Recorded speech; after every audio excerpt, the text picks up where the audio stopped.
Cette info RTL pour suivre un homme condamné en 2017 à 10 ans de prison comme dirigeant d'une filière terroriste vient d'être libéré sous condition. L'organisation qu'il gérait a envoyé une vingtaine de terroristes en Syrie, dont l'un des kamikazes de l'aéroport de Bruxelles. Généralement, les terroristes purgent leur peine jusqu'au bout, mais pas cette fois.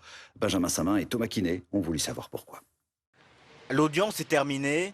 Le tribunal correctionnel de Bruxelles vient de condamner Othman A. à 10 ans de prison pour avoir organisé une filière terroriste. Il a notamment permis à Najim Lashraoui de se rendre en Syrie. Cet homme qui deviendra kamikaze à l'aéroport de Zaventem. Le dirigeant de l'organisation est désormais libre sous condition. Le tribunal d'application des peines précise dans son jugement. La détention a atteint ses limites et n'apportera plus rien ni à l'intéressé ni à la société. C'est l'avocat Sébastien Courtois qui a repris le dossier après sa condamnation. Il a mis en lumière le parcours d'Othman A.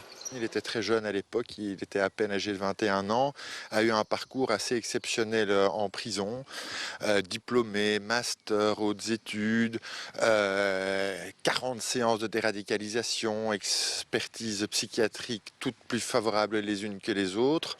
Othman A été condamné en appel 1 an après les attentats de Bruxelles.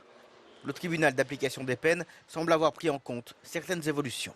Le juge a tenu compte de l'évolution de la société, du terrorisme dans la société, de l'évolution de la personne en question qui était détenue et a décidé de la libérer au tiers de sa peine, ce qui est déjà relativement rare en tant que tel, mais alors dans un dossier terrorisme et pour un dirigeant terroriste, c'est du jamais vu, sauf que le parcours de cette personne, c'est du jamais vu aussi.